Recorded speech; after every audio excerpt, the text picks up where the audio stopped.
e estivermos em cima da ponte sobre o rio Piracicaba. Ali eu preciso estar atento para tentar lembrar e pegar a altitude naquele ponto, tá? Mas 5, 7, 8. Pode. Se não tiver problema, não quiser não esquentar com problema de pele, de hepatite, de outras coisas. 5, 7, 8. Portanto, estamos 200 metros abaixo daquele ponto lá em Araçariguama, no topo do morro. Não é isso? 300 metros. Nós estávamos a 825, 250, 270 metros. Tá claro? Pois bem, isto aqui é uma antiga pedreira de onde se explorava laje de pedra, como estas que vocês estão pisando aqui, que é meio que semelhante à ardósia. A ardósia que o pessoal usa para revestimento, aí, piso e coisas assim. Não é exatamente igual, porque se vocês repararem, essa aqui não é extremamente plana. Ela tem ondulações, né? Quando se chegava aqui não existia o parque, isso aqui era uma propriedade privada, era uma concessão de lavra, de mineração, de onde eles tiravam essas lajotas e vendiam. Tanto é que o muro que tem abaixo, a gente vai passar do lado, tá? Ainda tem rochas, lâminas de rocha como essas já cortadas, algumas quadradinhas, bonitinhas, de valor maior, que o pessoal vendia. Se vocês, alguém aqui já passeou ali pelo centro do Itu, né? Deve ter visto que o revestimento dos pisos, onde não é aqueles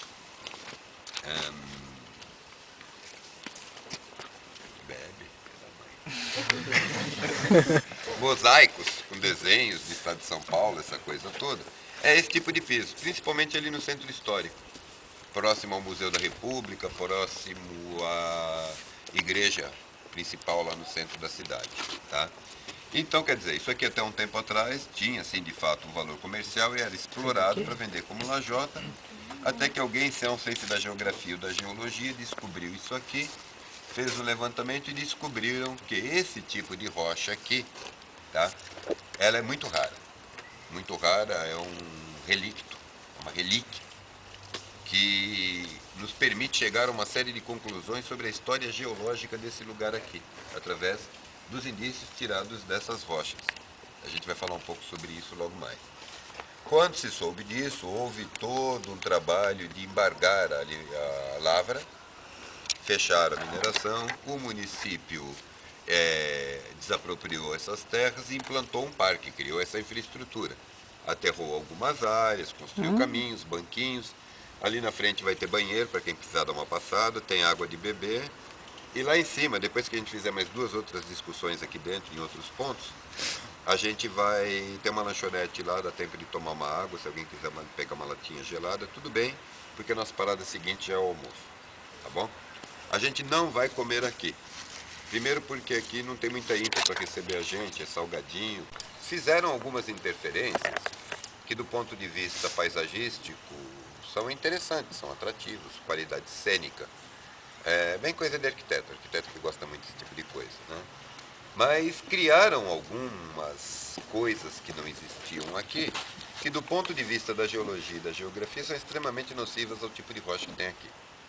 A principal delas, felizmente, foi por água abaixo, que era um espelho d'água, uma cascata artificial que tinha bem naquele vértice ali da rocha, onde tem aquela rocha, aquela laje tombada ali ficava caindo água o tempo inteiro. Tá?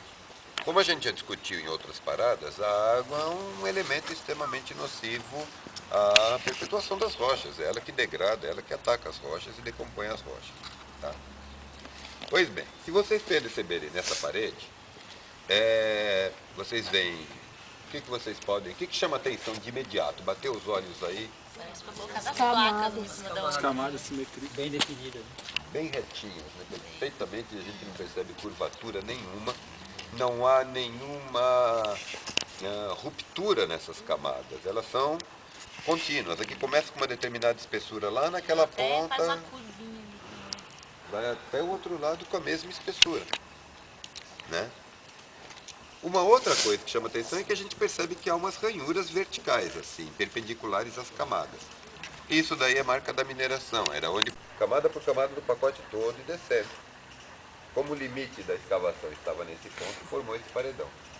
Agora, se vocês olharem na superfície superior, de novo lá, a gente já percebe essas camadinhas, e um pouco intemperizadas, um pouco alteradas, não tão nítidas, com o solo na camada superior. Né? Pois bem, que tipo de rocha vocês diriam que é? Sedimentar. O que é uma rocha sedimentar? Formada por minerais. Quem falou isso para vocês? Mariano, Na última parada. coordenador. Tô bem. Manjam disso já faz bem uma meia hora. Especialista. A parte de baixo é um depósito de verão. Que era um ambiente mais rebaixado, tá? É posterior ao recuo daquele oceano primitivo. O oceano recuou, tá claro? Isso aqui ficou exposto, mas ainda assim era uma área mais rebaixada em relação ao entorno. Se o limite do oceano estava naquele morro que nós estávamos ali, tá claro? Quando o oceano recuou, porque todo o bloco levantou, aqui, essa parte de cá, continuou sendo mais baixa que o entorno. Portanto, também era um local para onde drenavam as águas que caíam sobre aquelas porções mais elevadas lá do planalto, lá da estrutura cristalina. Tá? Só que, por volta de mais ou menos alguma coisa entre 30 a 60 milhões de anos, muito, 30 a 60 centímetros de fita, lembrem que faz 2 metros que o oceano recuou, tá? Então metade do tempo, aproximadamente, entre o recuo do oceano e o momento atual, nós tivemos uma situação em que esse ambiente todo era rebaixado e não era uma superfície totalmente plana. Algumas partes foram sendo erodidas e coisas assim. Associado a isso, nós já tivemos, naquelas primeiras aulas a gente falou um pouco disso, momentos de períodos glaciais. E eu disse, foram várias glaciações que o planeta já teve. As mais recentes a gente data, 30 mil anos, 60 mil anos, 90 mil anos.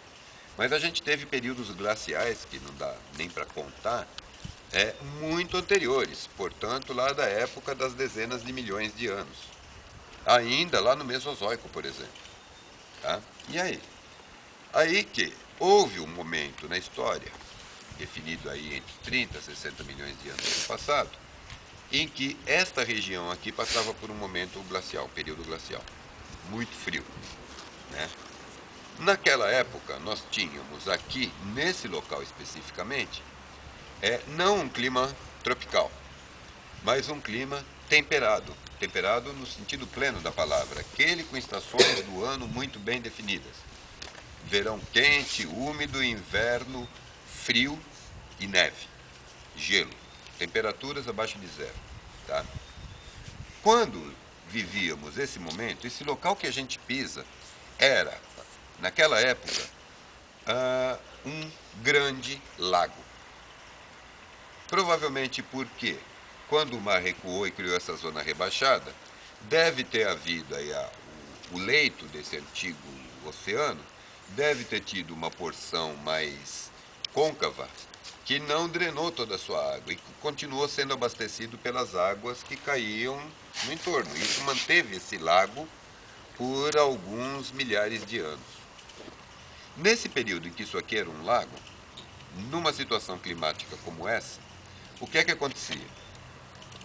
Durante o verão, tá, o gelo todo derretia e a água do degelo corria para dentro do lago, abastecendo o lago.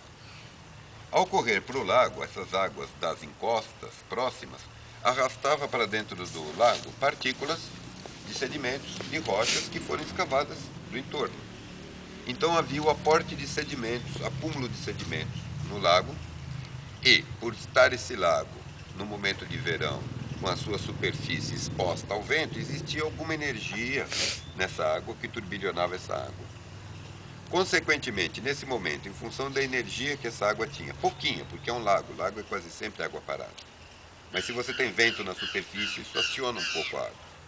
Isso, somado à entrada de água carregada de sedimentos, jogava para dentro do lago uma certa quantidade de partículas mais grossas, do tipo areia, areia fina.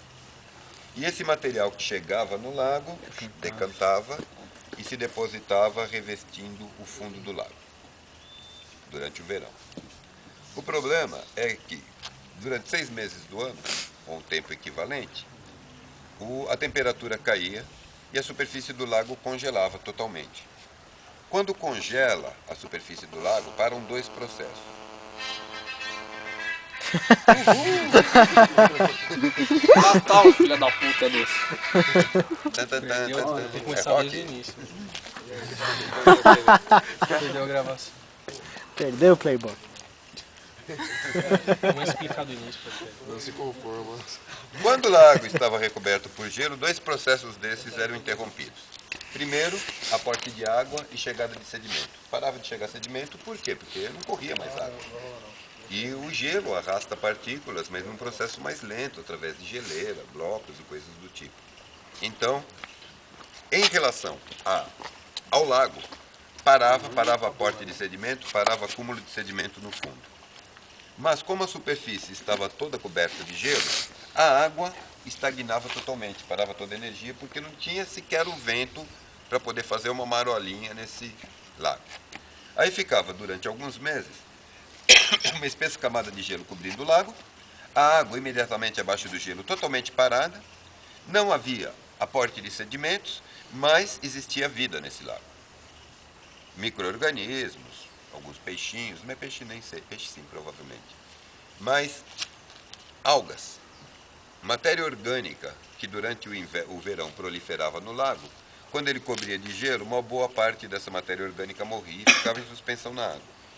Se a água tivesse alguma agitação, a matéria orgânica permaneceria em suspensão. Mas como você tirou toda a energia da água, ela ficou coberta por gelo e parou totalmente, a matéria orgânica, durante o inverno, ia decantando e depositava no fundo, formando uma camada sobre aquela camada de sedimento arenoso que tinha vindo no verão. E aí formava uma camadinha de matéria orgânica. Até o próximo verão, quando descongelava e corria água para dentro, mais sedimento, mais partícula mais arenosa, forrava uma outra camada sobre aquela matéria orgânica. Congelava, camada de matéria orgânica sobre a partícula de sedimentos arenoso. E isso foi se sucedendo. Então, formou-se aquilo que a gente chama de ritmito. O que é um ritmito? É uma rocha que se forma pela repetição de ciclos constantes, que indicam a existência de um ritmo alternando dinâmicas. Ora, material sedimentar mais grosso, ora, material orgânico mais fino. Seguinte, sedimentar mais grosso, depois, orgânico mais fino. E o ritmo se repetindo. Para cada conjunto de uma camada mais espessa de material grosseiro, sedimentar, e uma camada fininha de material orgânico, você conta 1 ano. Tá? Mas eu estou vendo umas camadas grossonas, outras bem fininhas. Isso que a gente vê aqui não é exatamente uma camada de 1 ano. Um pacote grosso como esse daí pode ter tido, por exemplo, uma situação em que você teve durante 2 ou 3 anos ausência de congelamento. Então, durante um determinado tempo, por quê? Porque aquele inverno não foi tão rigoroso. Então, durante aquele tempo, não houve possibilidade de decantação de material orgânico. Ou você pode ter situações em que, durante alguns poucos anos, você praticamente não teve verão. Então, consequentemente, o lago permaneceu recoberto por mais tempo. Tá? Agora, segundo os dados, eles não conseguem precisar exatamente qual a profundidade. As medições que foram feitas falam em torno de 300 a 400 camadas, que indicariam basicamente 300 a 400 anos. Isso medido, contado, mas muito provavelmente é bem mais que isso. Por quê? Porque as camadas superficiais, ao longo desses últimos 30 milhões de anos, foram sendo degradadas, já viraram solo. Quanto será que existia acima disso, alguns milhões de anos atrás? Não dá para saber. E quanto será que é a profundidade? Vai depender muito do local que você escava. Por quê? Porque você não tem garantia nenhuma de que o fundo do lago fosse regular. você pode cavar no local em que o lago fosse mais raso. Então você precisaria fazer inúmeras sondagens para ter um desenho do perfil topográfico do antigo fundo do lago, para saber aonde começaram os primeiros depósitos. Tá bom? Isso é uma rocha sedimentar. Sim. Por quê? Porque ela é formada a partir da deposição de partículas que vieram de outras rochas. Estava aí em algum barranco e foi arrastado para cá durante o momento de degelo. E as rochas sedimentares têm essa característica básica. Ela é constituída por camadas horizontais, né, planas, sobrepostas e sempre paralelas. O que significa isso? É um monte de sinônimo, não é? A gente vai ver isso em rocha depois. Em relação ao horizonte de hoje. Porque a gente tem rochas sedimentares do passado que, por mudanças geológicas, apresentam uma inclinação. E isso pode significar alteração nas características da rocha. E a gente retoma isso em aula depois. Então elas têm que ser horizontais, têm que ser planas. Praticamente é muito difícil encontrar rocha sedimentar com esse tipo de coisa. Isso aqui indica algum turbilhonamento de fundo. É curioso isso. Vocês perceberam esses desenhos já formados, por exemplo, em riozinho de beira de praia? Não é isso? Isso tem a ver com transporte e deposição com força hídrica. Isso tudo é assunto, esses detalhes, esses processos a gente aborda mais aprofundadamente no segundo ano, que fala dos exógenos. Está claro? Planas horizontais sobrepostas, e paralelas. Paralelas significa que se você pegar duas camadas dessas num ponto e percorrer aí algumas dezenas ou centenas de metros, acompanhando as duas, elas não vão se encontrar nunca. Porque isso está associado à gênese. Quando cobriu o lago e depositou partícula, não depositou num lugar só. Depositou por igual em toda a extensão do lago. Tá? Então, necessariamente, não há interrupção de camadas. Exceto num único caso em cima de uma história muito louca que a gente vai contar daqui a pouco num outro ponto aí para frente.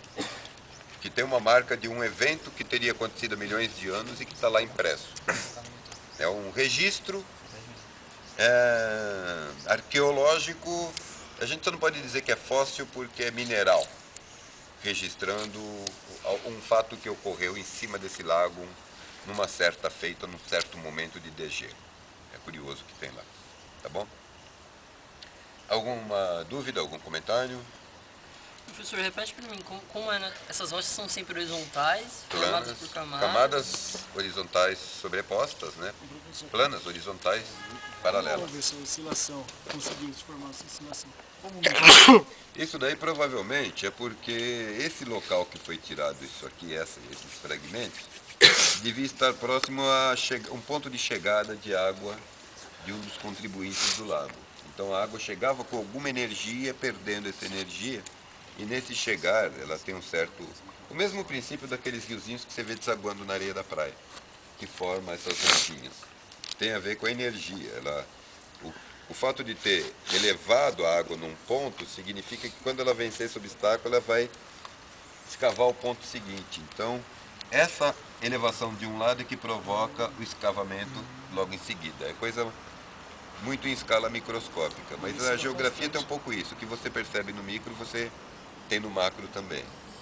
Dá para você entender o processo na pequena escala e extrapolar isso para unidades maiores. E esse material ele se funde por causa da pressão? À medida em que você vai tendo um novo depósito sobre ele, os de baixo vão sendo compactados. Agora, tem outros fatores que dão alguma coesão para essa rocha. Que é o quê? Depende do tipo de mineral que tem aí também. Eles podem ocorrer, por exemplo, a cimentação dos grãos. Tem os grãozinhos de areia, eles tendem a se tornar coesos pela compactação. Mas você pode ter misturado a essa areia alguns minerais, algum cálcio, por exemplo, que funciona como uma cola que vai unir os grãos. Eu queria aproveitar e pedir emprestado essa amostra aqui, que é muito legal. A parte de baixo é um depósito de verão. Essas porçõezinhas escuras são escuras e mais lisinhas, são partículas menores, é material orgânico. Se vocês olharem aqui, ó, cada camadinha dessa tem menos de 1 milímetro. Esse menos de 1 milímetro aqui significa um ano inteiro, porque tem uma partezinha clara, pequenininha, É essa parte e uma pequena que escura. é É, o um ano. Essa parte ano. pequenininha. Aqui, se a gente olhar, a gente tem alguns anos, só nessa porção inicial. Aqui teve um depósito mais grosso de partícula orgânica e inorgânica, significa um verão mais chuvoso ou mais prolongado. Uma outra escura, que já é um novo inverno. Dá para você contar alguns anos aqui. Nada nessa brincadeira aqui, você tem mais de 10 anos de história de acúmulo. Põe para rodar, depois volta quem achou, leva discretamente. Seguinte, não pode quebrar. Criou há 3 anos atrás, chamada Varvito, que virou o hino daquela turma lá. Depois eu ensino o pessoal do violão, a musiquinha do 4º ano, que ficou bem engraçada. Por quê? Porque a gente vai parar logo mais ali num outro ponto onde tem os registros fósseis. E o pessoal desceu do ônibus com o martelinho na mão. No que a gente parou para explicar, já tinha... Nossa. Isso é crime ambiental, porque aqui é unidade de conservação, isso é patrimônio geológico. Manda pra vala, hein? Não pode quebrar. E tanto é que o refrão da música é: no Parque do Varvito não pode quebrar não. Tudo bem até aí? Beleza? Então é o seguinte, a gente vai subir. Oi? Antes eles deixavam uma caixa lá que você podia levar amostras de lembrança. Eles deixavam lá para ninguém recolher daqui.